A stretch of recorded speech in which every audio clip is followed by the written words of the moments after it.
Hey everyone, we're back here for another great episode of Heroes Manufactured Live. Today we do have a special guest, William Byrne from Cambridge, who has a great book that we're going to talk about today. Actually, a great couple of books, so we'll get into that shortly. Do want to just mention, guys, at the end of this month, we are going to have our new show, as I mentioned many times before, Heroes Manufactured Creators Unleashed, coming out. So we're just in the last processes of getting that off and going over to Amazon. So once it's up and running, hopefully no delays, but I'll definitely keep you guys posted if there are any. So you should be seeing that soon. Again, to watch that, you will have to have Amazon Prime Video to watch the new season, the first season.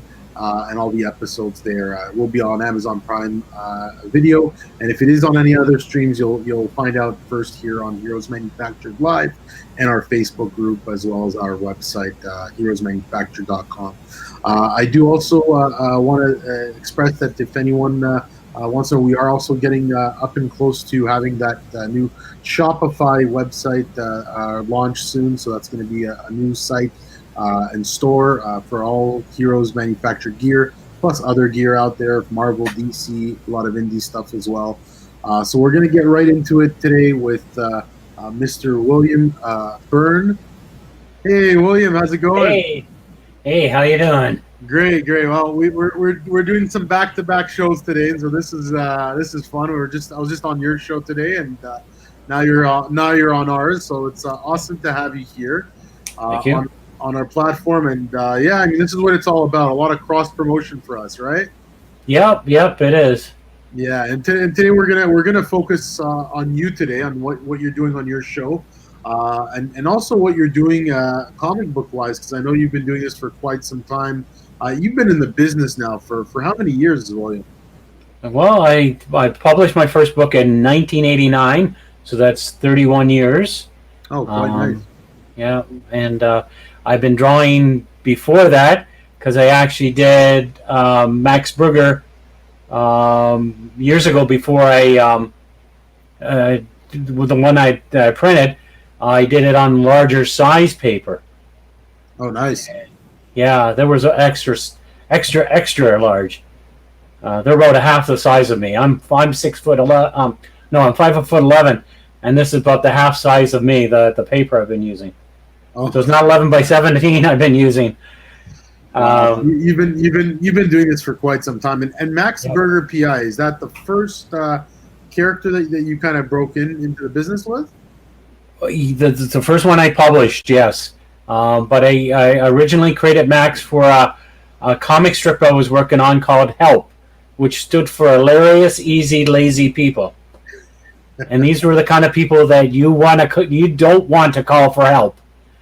Because if you're sinking in quicksand, you'll be going down quicker with these guys. I want to show kind of an image here of Max Berger PI. That's a beautiful cover image. Is that the first issue cover image, or? Well, that's the redrawn for the new edition of Max Berger. Nice, very nice, beautiful images here. I love the colors as well. Some awesome stuff here. And I mean, you with regards to the books that you've done Max Berger PI, but you've also done the North Shield, which is another book, correct? Right. And how many of those have you created right now? Well, you mean print-wise? So I couldn't get the North Shield printed. We tried Kickstarter about 3 years ago. It didn't make its goal. But I am working with a new artist, the current artist that I had sent you some pictures of. Just didn't want to do it anymore. So we are using his first 4 pages that he drew in the cover because I paid for it. And then we're going to go with a new artist that's from Kitchener. His first name is Tyler. I'm sorry, I can't pronounce his last name. Domesky or something like that. Yeah, that's his last name. Tyler, if you're listening to this, sorry if I said your name wrong, but no worries. He is working on some new stuff for me. Oh, it's awesome. So I will take a look here at some of the visuals that you've produced over the years, and this is here. Let me just pull this one up right here. This is some of your earlier work, correct? Well, this is the new redraw. This The is new redraw. Okay. Yeah. I don't have anything scanned in from the original drawings of Max Berger. I should probably do that. These are these were done in 2004, but they are going in the new printing of Max Berger. And so tell me a little bit about these images here. Like the one on the left, what's that about? Well, that's the opening scene to introduce Max. Max is talking about, he's been out of work, hasn't had any jobs being a detective, and we're just leading in through from Ottawa, because this is where Max is in Ottawa, the most corrupt part of the country, where all the politicians are. Yeah. And the rat up on top is representing not any of the politicians or anything, but I threw him in because I'm a big fan of the Ninja Turtles. So he is sort of Splinter. Yeah.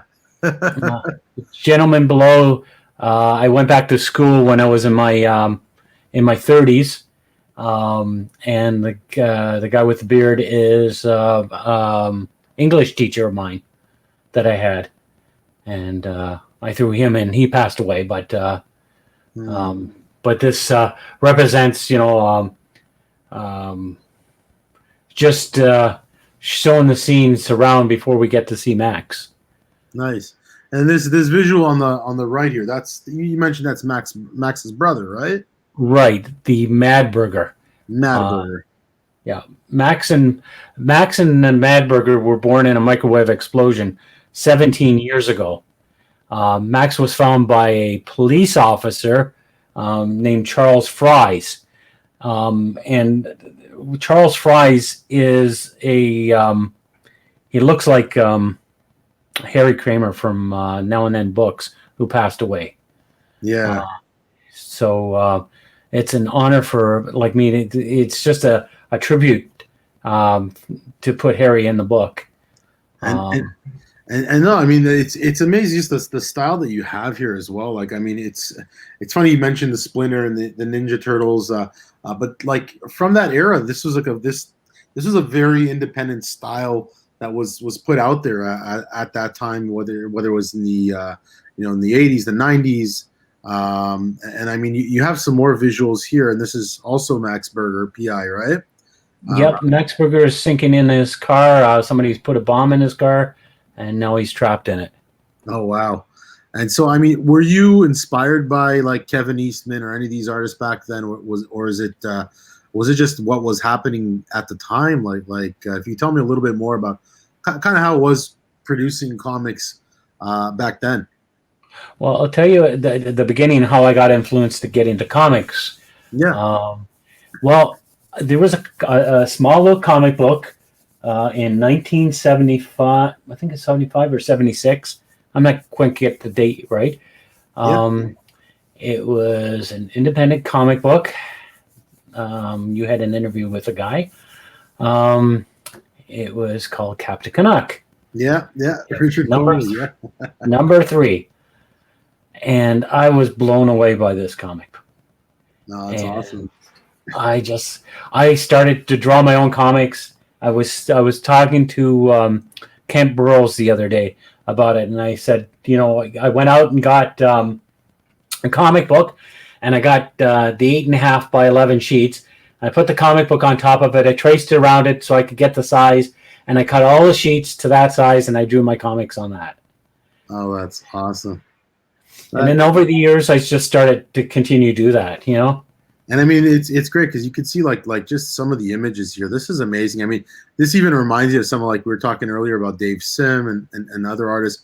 It's got that feeling, right? Like that very rich inking, very unique aspect of drawing. I mean, this is architectural right here. I mean, that must have taken you some time to make sure you've got the bridge right, everything right there, right? Yeah, try to figure out the perspective, where it was supposed to lead. The good thing about this one, the internet came in. Oh, wow. And somebody had a picture. This is the Alexandria Bridge in Ottawa. and I Wow. could never draw a bridge. Yeah. And when my first book of Max Berger, if you look through the first issue, all you see was a piece of metal being bent, and that was it, of his car going through. You didn't even see his car. So somebody was in a canoe or some and took a picture of that, and I used that as a reference.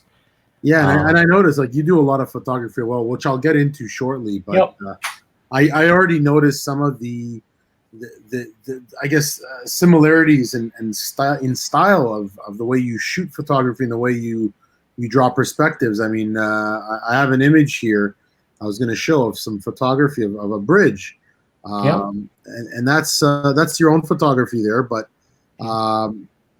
I see what attracts you with bridges. You know what I mean? I see that. I see even in some of your work here, like some of the other work, which I'm going to show later, some really unique similarities there.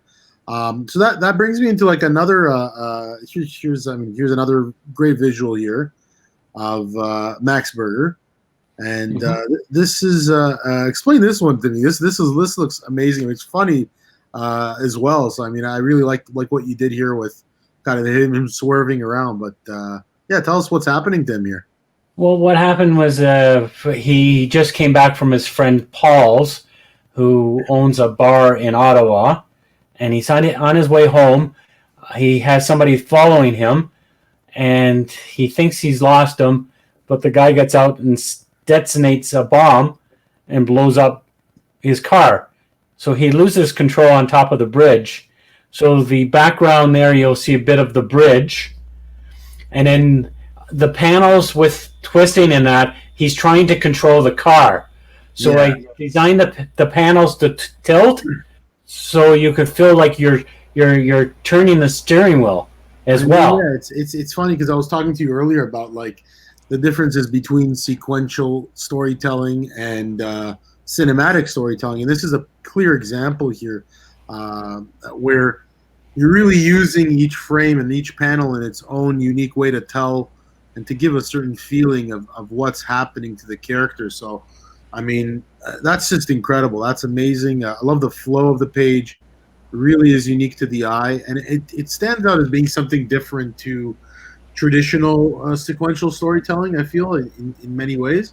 You know, we're used to, even if I look at certain comics today, they're trying to tell in this very cinematic approach, whereas I feel like an image like this, again, I'm going to show it, but has a certain motion to it, right? It has a certain feeling to how your eye moves to the sequence, but also to how you get an actual feeling of chaos. So I love that. I absolutely love that. Well, I even showed the last panel there from a bird's eye view. I said, in case somebody didn't get what was going on, you could see the tire tracks in the snow and him hitting the metal part of the bridge. So it's going off panel. Yeah. No, and that's, like, to me, that was pretty clear. I mean, I think having that last panel definitely supported it. But I love the way you tell your stories. I mean, these panels are really animated in their own right. And then, so we'll get into like the North Shield now, which is and this is an image I found online of the North Shield, and I guess this was an interview you probably did. Am I right? Yep. Yeah. Neil did an interview with me. He's from London. Nice. And so this is your own creation, the North Shield, correct? Yes. And was this also like an inspiration of Captain Canuck, or was this? Yep. Yeah. Yep. He was one of the first characters I came up with when I read Captain Canuck. Oh, it's amazing, and I always hear people saying how, these characters, like, Canadians need more superheroes, more characters out there, which I absolutely love. The fact that you're doing that, great. All to you for that. Like, definitely doing the right thing there for sure. And this is, I guess, another visual where you were promoting the series as well. Yeah, that was from a newspaper interview I had done with the local newspaper called the Kitchener Record. Oh, very nice. Very nice. Yeah, for sure. And the one thing I noticed, like, I picked up this image online. I noticed like, you do some really unique work with Photoshop for coloring. So you do the coloring, you do everything, right? Yep. Now, this was done by a friend of mine on Facebook. Oh, okay. Locke. I can't think of his last name. As LOC is his first name. Yeah. But he, when I was doing the Kickstarter back, when I had that interview, he went. I thought it would be better redesigned because Marvin took some of my ideals, what I had, and then crafted it into that image you had before. But Locke thought this one would be much better. Yeah, it's a unique image. It's definitely a unique image, and I love the way you have it set up here. And so that kind of brings me into some of these other visuals here. Let me just see if I pulled them up. Oh, and I haven't even pulled them up yet, but here we go. Here's one really cool overlay that we've got of the North Shield. Like this looks really engaging, really out there. Love it. Tell me a little bit about this. Well, what's going on here is the North Shield this is his first time being a superhero. We're doing the story. It's showing him saving this girl that's in this fire in Toronto. It's all taking place in Toronto, which happens a lot in Toronto, by the way. It does, yes. I'm not from Toronto, but I think having it in Cambridge would be kind of a little boring. But this is his first time out, and he's got to rescue this girl. So what's happening here is he's inexperienced. The stairs crashes on him, but we go back to his beginnings, to his origins. So we only have a 4-page opening of him being a hero, and then we're showing the next pages him becoming the hero. Yeah, no, it's awesome. I mean, I love the colors. I love how vibrant it is. It's definitely impactful and a lot of emotion going on here too. I mean, you can see the girl scared. He's under a pile of rubble, and then he saves her. I mean, this is awesome work. And then there's this visual here as well, which I mean, kind of continues that story of him saving the girl, and then there's this other thing. I guess is that City Hall or that's Nathan Phillips Square. Oh wow, yeah, that's nice. So wow, yeah, that's that little stage that's up by the Fry Place or something, or what is it? Hero Berger or something that's over onto the left. Yeah. Looks awesome. Looks awesome. And now, I guess, do you have a digital copy online if people want to look at it or check it out? Not yet. I am working with a new artist. Okay. I mentioned earlier. So these pages that we're showing here, these are Marvin Law's work, and I paid for the work. So we're doing this is going to be in the front of the book, and then if you want to switch over the camera, I can show you the artist what he's got done. Yeah. He's giving me pencils. Let me unfold it. Oh wow, that's amazing. That is absolutely amazing, and that's the thing. I love the fact that you're working like in large format, original, pencil inking. That's how you've always been doing your stuff, right? Yeah, it's I like for me when I do my own book, Max Berger, I like working on the actual board than doing digital. Yeah, well, it gives you more space to plan things out, I think, as well. Am I right? Yep. Yeah. I haven't tried digital yet. I do digitally color. Okay. I do like that.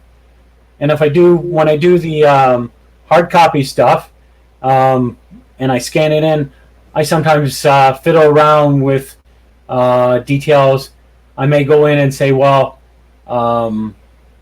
snow didn't show up very well, so I'll go in and put some more snow in. Since it's Canada, we have to have a lot of snow, right? Yeah. And I like the mixture. I like that people sometimes, because I mean, especially that you started in a very traditional way of telling stories, and now you've gone digital with some aspects, whether it's color, adding some effects. It definitely helps heighten the level of what you're doing. So I respect that quite a bit. Yeah. Yeah. So, and that being said, I mean, let me just take a look. There's some other really cool visuals I wanted to bring up. This is you've been doing photography for quite some time, correct? Yep, I've been doing it for since '82. Since '82. Wow. So I've And been on film. I started with film. oh, very nice. So film like shooting videos, shooting film originally. No, just well, I used to. I was going to try to be a movie director back in the '70s. I had a Super 8 camera, Nice.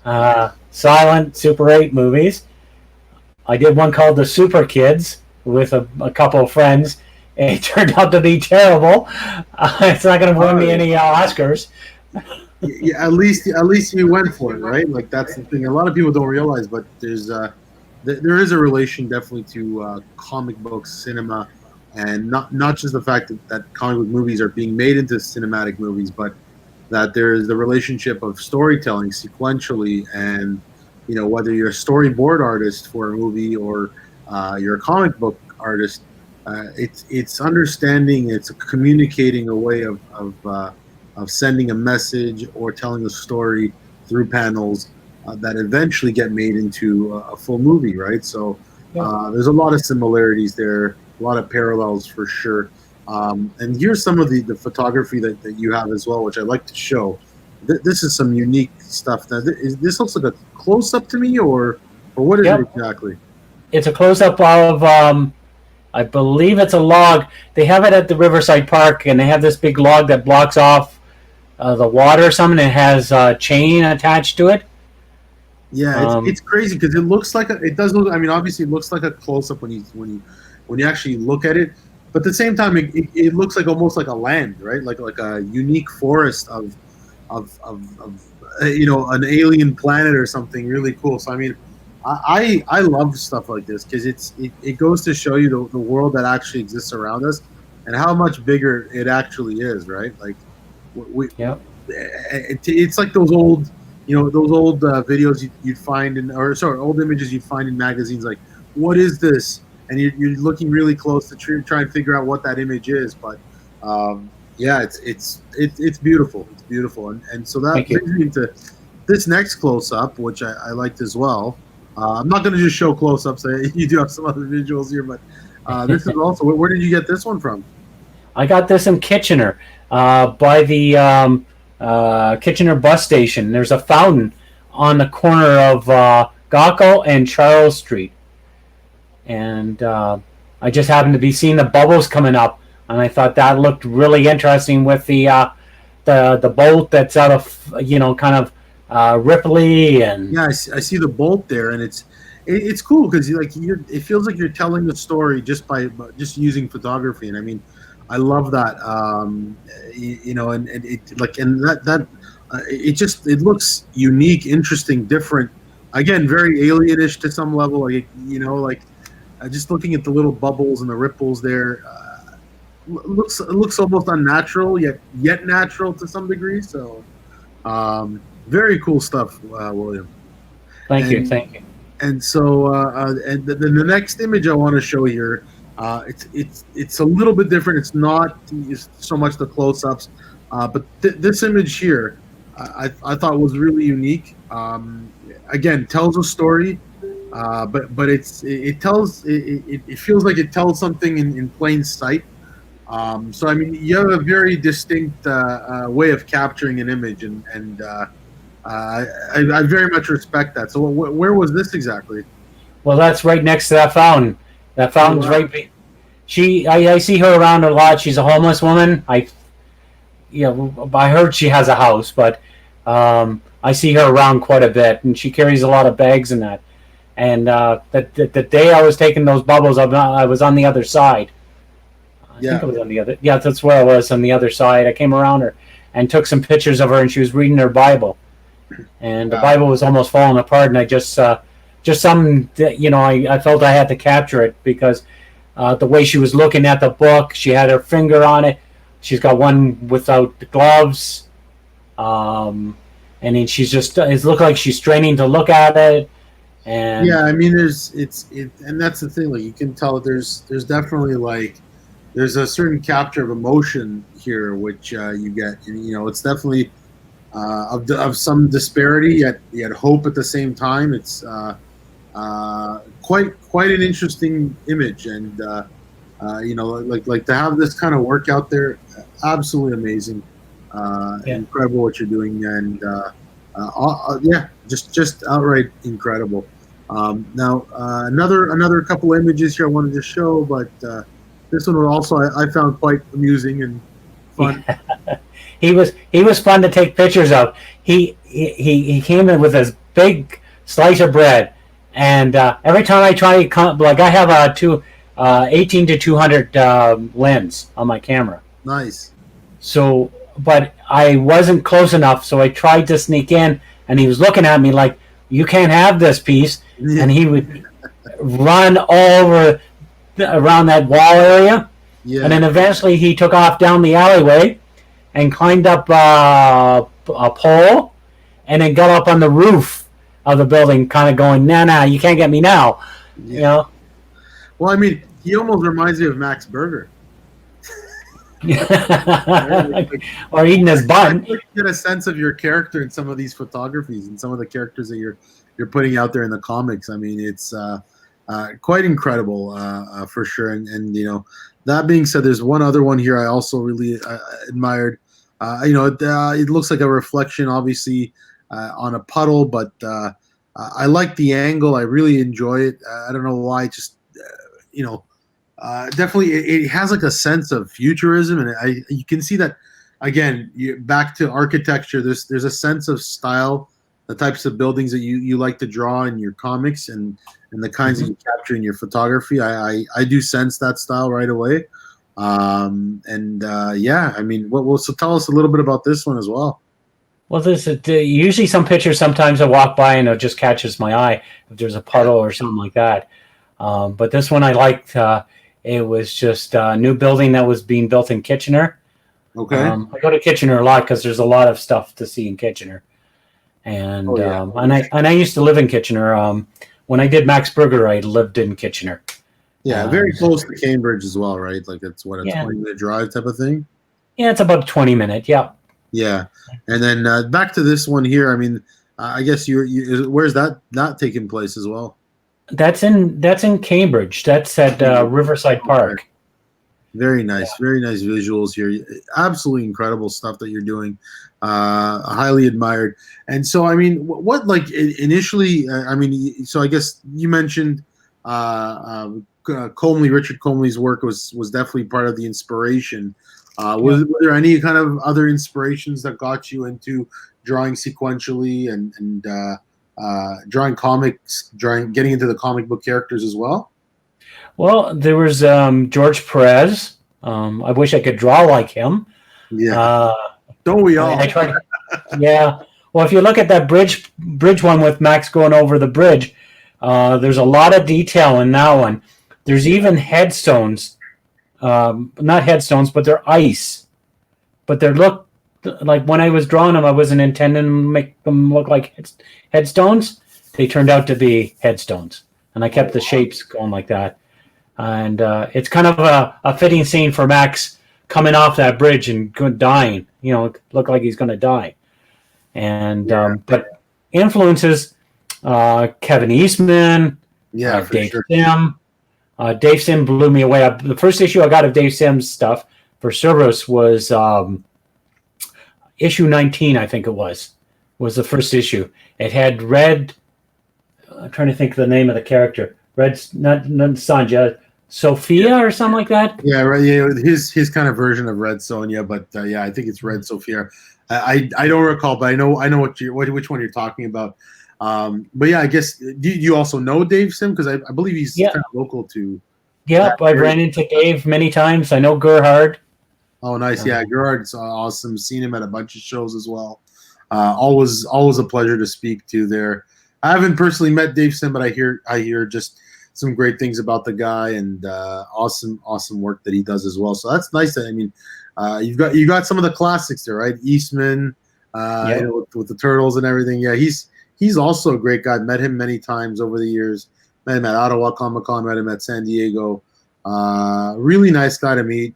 I love that he always draws, like whenever you get a signature, he likes to always draw a little Ninja Turtle head or something like that on there.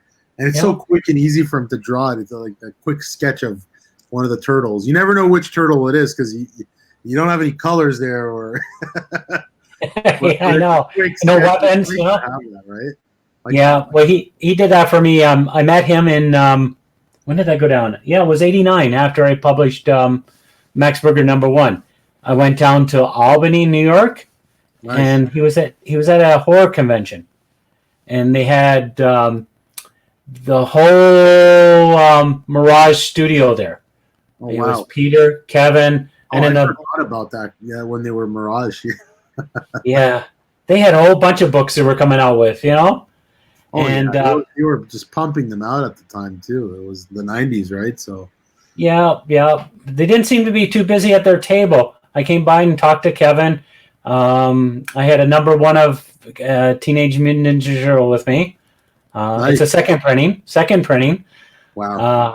I got for $35 at a Toronto convention. Yeah, now that's probably still worth a lot, even.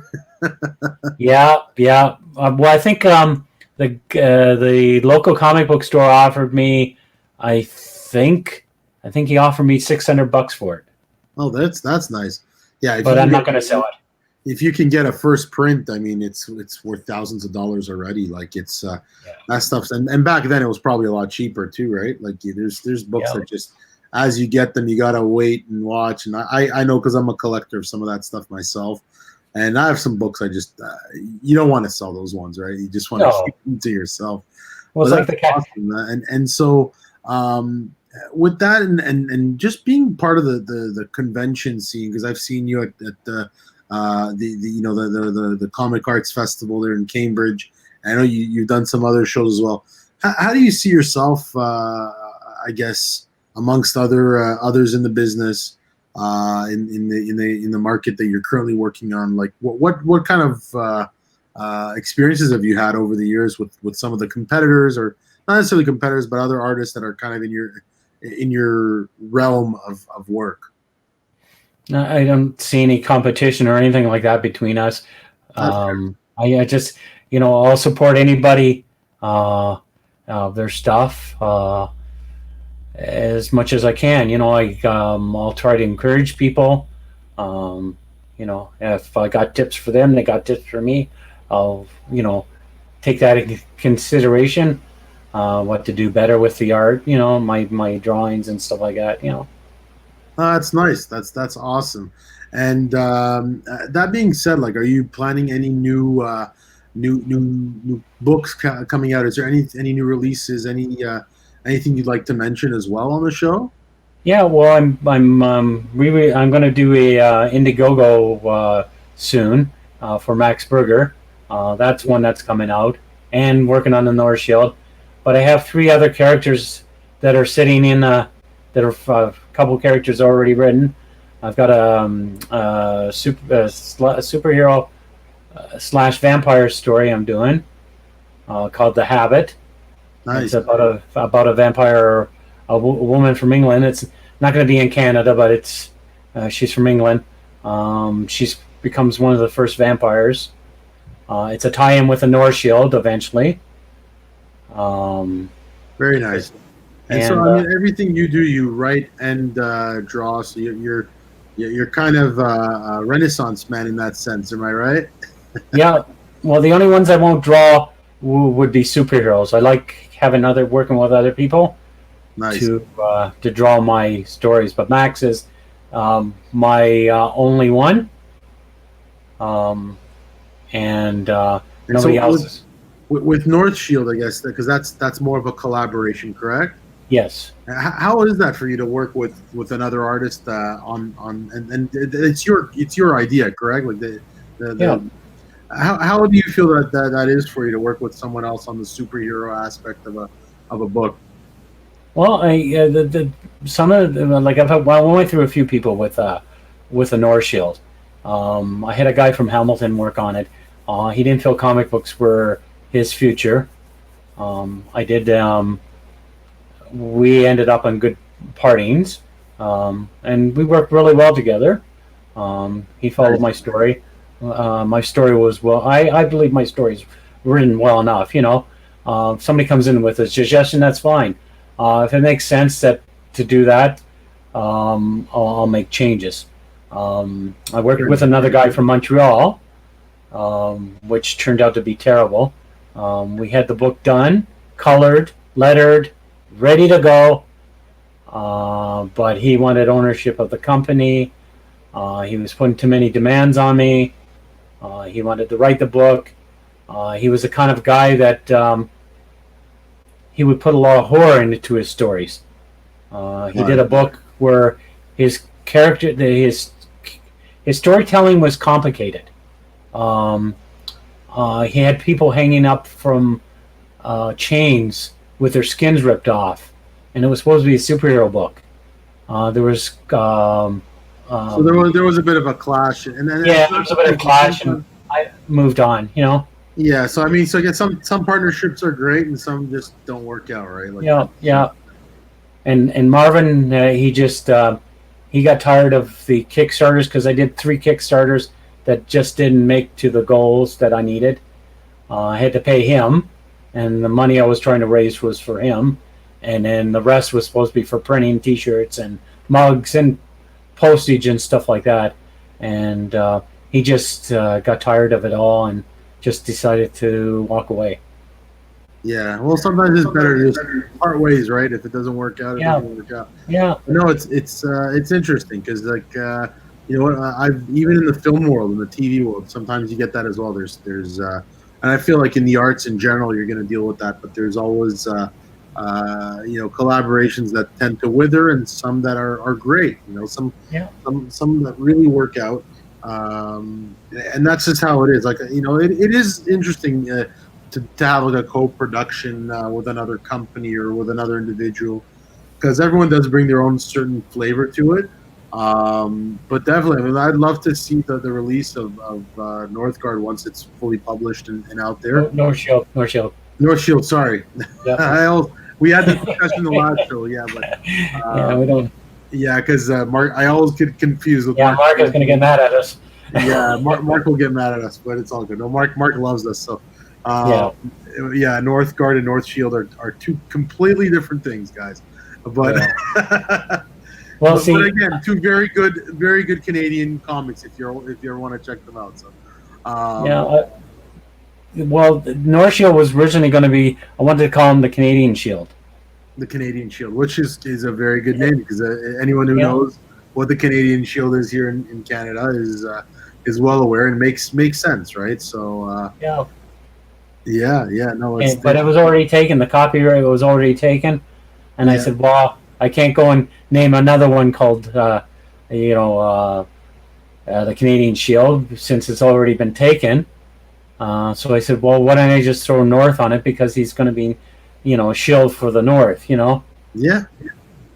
I could have went with Maple Man. Yeah. I just it doesn't feel too action hero-ish, right? It's like I know it would have been too sticky, wouldn't it? Yeah, that would have been a fun name to go with. But hey, listen, if someone's out there and wants to call him Maple Man, why not? But no, I'm definitely I'm looking forward to it. You've done some incredible work here, and I mean, thanks for coming on to our show today. I'm going to kind of head out with that for now, but definitely want to check out more of your work, William. And guys, stay tuned. Definitely, William, we'll hopefully have you in our show on down the road. We're gonna have maybe another repeat, and love to see what you're doing then. All right. But yeah, guys, check out also William's work at some of there's 2 Facebook groups here below. You can look into them. One's the North Shield Canada. And that's the Facebook group over there. The other one's for Takeout Comics Studios. And quickly before I go, you also do your Takeout Comics show now on Facebook. Not on YouTube yet, correct? Yeah, no, I'm on YouTube. On YouTube as well? Okay, for sure. So just guys, check out Takeout Comics Studios. So you do a very similar thing to us where you're doing some live interviews with comic book artists. Are they mostly Canadian or is it kind of... Yep. Well, this week has been all Canadian. Very good. Yeah, it's a strong week for Canada, especially with it being Canada Day and all this month.